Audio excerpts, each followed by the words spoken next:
And just as quickly as it started, it departed. It just ripped through for about 20 minutes, and then it headed yonder towards the ocean. So yeah, as I stated, that's been going on for 7 to 10 days now. These late afternoon, early evening storm pushes, summer storms from the high humidity at this time of year. And a lot of those heavy, dense clouds form over the mountains, and then they start to move. We've had several of those humdingers come on through, and I like it. I love good rain. It's cozy, very cozy, especially out here where it's just peaceful and serene and idyllic. So you get a nice storm coming out, and we ran the cushions to the new king's chair into the house so they didn't get wet. But now I have a comfortable seating, the beginnings of landscaping this upper patio. We've got some trees here. This is a lime.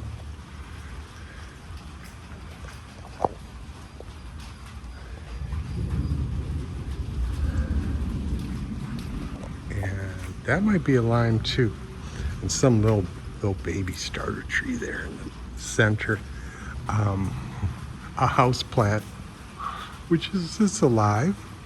We just put up a couple hanging plants, which will grow, and what they'll do is they'll climb onto the metal area here and then drape down. It'll take some time, but it'll happen pretty quickly, actually. The big mango,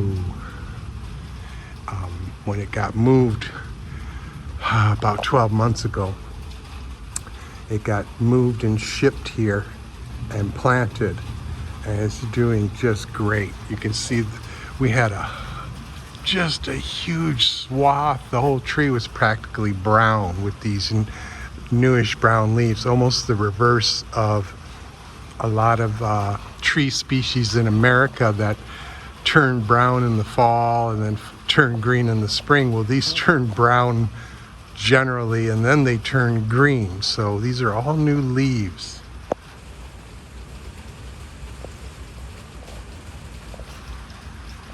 They're a little wet, mind you, but we had literally the whole tree from top to bottom was covered like that. And it was just really a nice sign, because it's like, oh, that's a healthy tree. She's producing massive amounts of new leaves. And I think it'll be another 12 months maybe for her to settle down and reestablish herself, and then start to produce fruit. So maybe we'll have mangoes next year. Gotta let her do her thing. And so yeah, it's still a little drizzling, little rain hanging around. Nothing like what just blew through.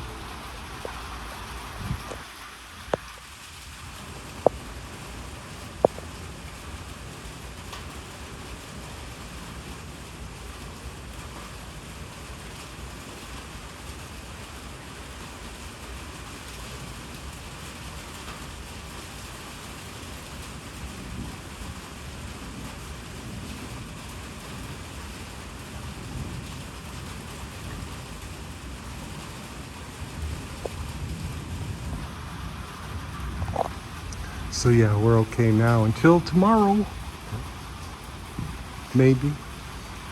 Oh, the other thing I like about the rain is during this is the summer rice planting season. So you get the spring planting, the summer, and then quote unquote the fall. 3 So the third one will be, figure August, mid-August, which you figure takes about 3 months. So mid-August, September, October, and just before the rainy season begins, they'll get the third harvest up around mid-November. And then, and then they'll leave it. So nothing for December, January, February. The 1/4 is taken off because of the rainy season, and believe it or not, for Lunar New Year. So Lunar New Year is such an enormous cultural thing out here that they start prepping for it months in advance and months after. So Lunar New Year usually runs around mid to late July. Occasionally it's early February. So you figure they start getting that stuff ramping up and be starting Lunar New Year flowers, which are a big deal. They start producing and growing them by December, right after the rains stop, and then they sell them within a, let's call it a 10-day period before Lunar New Year. The flower sales are just insane. And then it just stops. You know, it's heartbreaking to me because they produce an overabundance of mums and all kinds of different flowers to decorate your home, to celebrate the Lunar New Year. And then when Lunar New Year ends, it's over. All of the unsold flowers, of which there are a massive amount, they just get destroyed. Now, what some of the people will do, the people that sell them, they'll ship them in from the farm areas, even as far away as Dalat, which is a huge flower growing industry out there, and they ship them throughout Vietnam.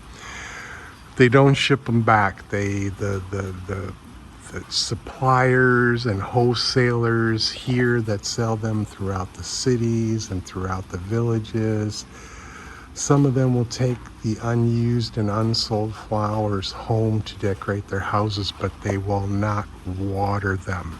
They will just decorate the house, and within a couple of weeks to a month, they're dead from lack of watering. A lot of the same individuals will burn the flowers after Lunar New Year. Good, healthy, potted flowers. They will burn them because they will not allow a guy like me, anybody like that, to come around and take the unsold flowers home and decorate on a more permanent, long-term basis. This has been going on for generations, so I can't really fix it culturally. But rather than see those flowers go to somebody for free that had been just the day before being sold for cash money, they would rather burn them than to allow somebody to get them for free. And that is really absolutely ridiculous and crazy, but when in Rome,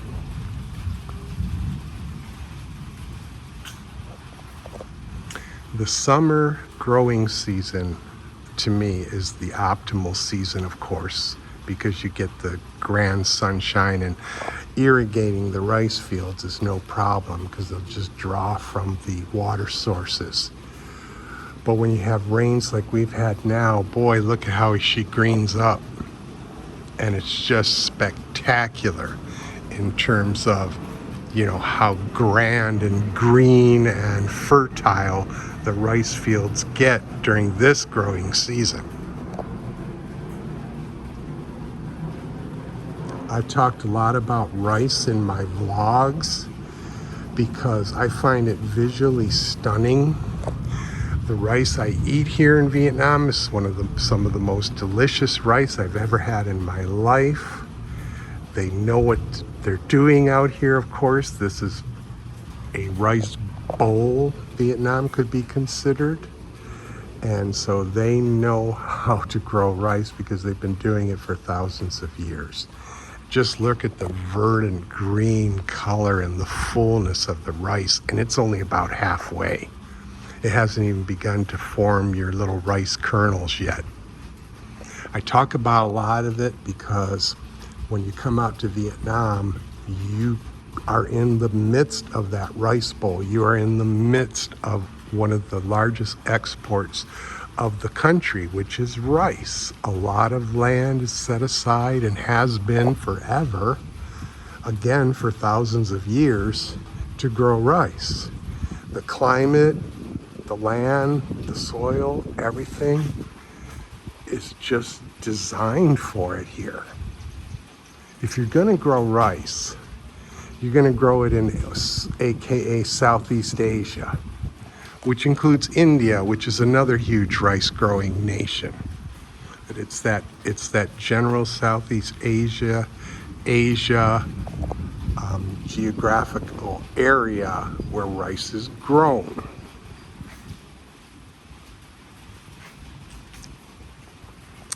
They cleared a huge swath of farmland here, and it was all done by hand.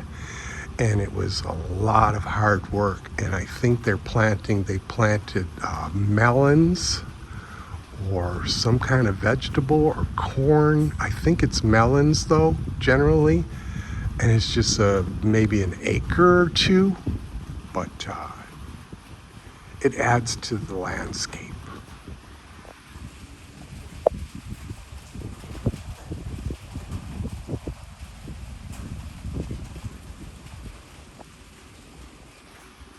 As I talked about and continue to talk about even now, looking across at the mountains, the views, the green verdant area here, the peace and quietness of it, the slow rice farming community village life is just the best.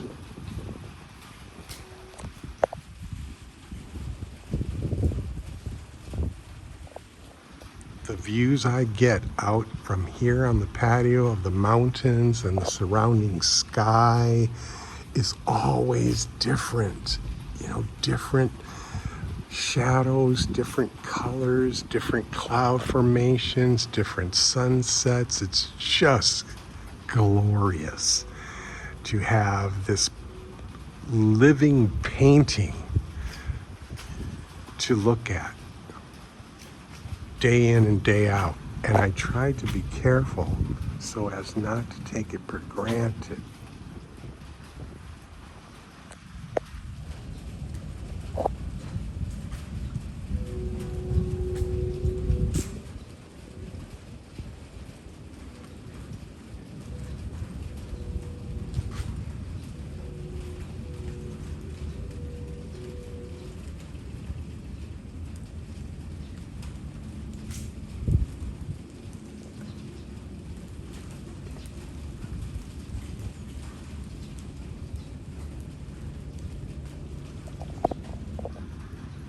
When you think of Vietnam, or you think of Asia, I've always pictured it like this, the hilly, interspersed, intertwined mountains with clouds and rice fields and these coconut palms and bamboo and rice. It's just this is what I visualize in my head when I think about Vietnam.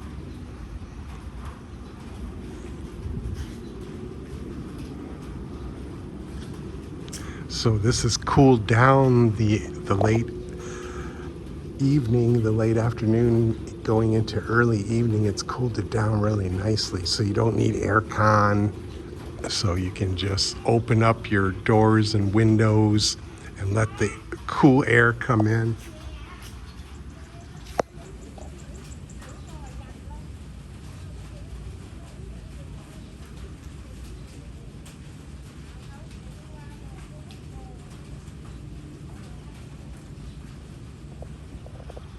the aunties took a break from the storm, and now they're coming back out to weed the rice fields. And it's almost like a meditative thing, I think, for them, to come out here and pull the grass and whatever is not rice that grows in these fields, and whatever wasn't prevented by fertilizers and things of that nature. So, okay, I don't want to get too boring here talking about rice and mountains and everything, but this is my life, folks. This is my expat life out here in Vietnam. It's truly wonderful. I would never return to the cities to live. I don't need all of that action. I don't need a nightlife. I don't need a day life. I just need a mellow, quiet, peaceful place to live. And I think that a lot of people desire that. Drama-free, no drama. And, I've made the comparisons between here and the West. And we'll talk about America, of course, in particular, because that's where I expatriated from. I've discussed that. All of that crazy insanity, that drama that is going on and permeates the psychic and emotional and spiritual atmosphere in America, it's not happening here. I have the life of Riley out here. I have a peaceful existence in so many ways, visually, mentally, emotionally, spiritually.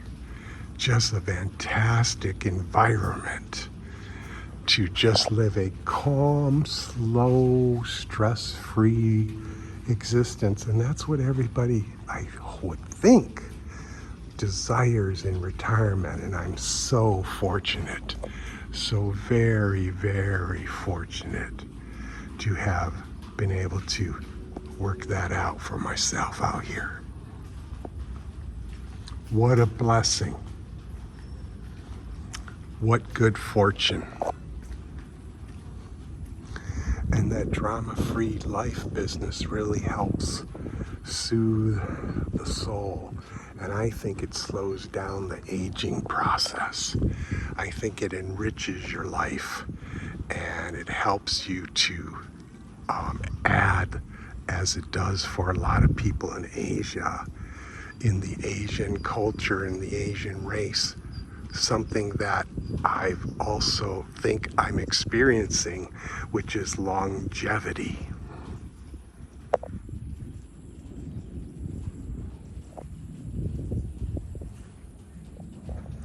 You got a lot of pollution in Ho Chi Minh City and Hanoi because of the volume of people and the volume of motorbikes and traffic and businesses and just population.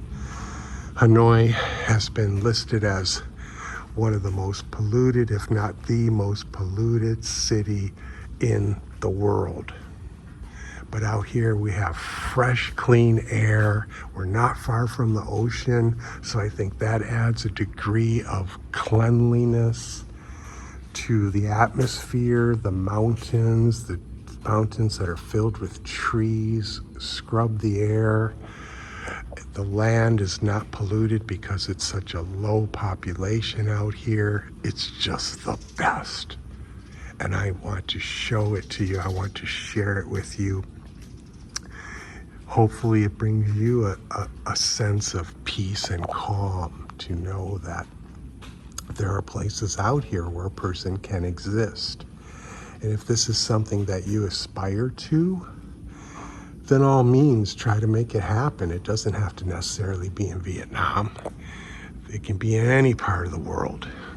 My primary motivation for expatriating from America to Vietnam to Southeast Asia was to get away from the insanity of the deteriorated culture that exists in America. I've looked at vlogs, I've looked at things. I keep track of what's going on in America. I've done my own little hobbyist kind of studies of what's happening back home. I still have friends and family there, so I do keep up on things. And I see a lot of people walking around America. Like, to give you a quick example, I watched some vlogs within the last month or so of YouTubers just basically taking a camera and walking through Las Vegas just to show you Las Vegas at night, just to take a little walk through Vegas. And I see other vlogs, even some vlogs that YouTube channels that I'm subscribed to, that basically kind of show you almost like a very nice, pleasant, normal existence in America. And I'm happy for people that have been able to create a bubble within the chaos and insanity in America so that they can pretend that everything's okay. But everything is not okay.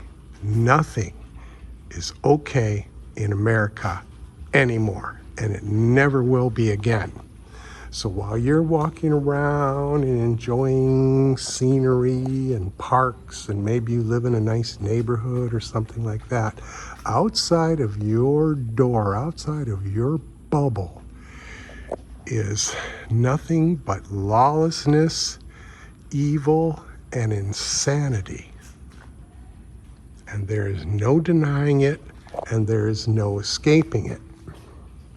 And I felt I was compelled to add that to the vlog today, just to put emphasis on the fact of the difference and the sadness of what has happened in America. You could not pay me to go back there, could not pay me handsomely to go back there and live. It's just too warped. It's just too deteriorated in terms of culture and risk. I don't care how safe and secure and sound you think you might have it in America. You can walk out your door there and the odds are quite great that you'll experience some kind of aggression, something that will ruin your day. And in comparison, out here, each day, I find something that encourages and motivates my day and makes it good.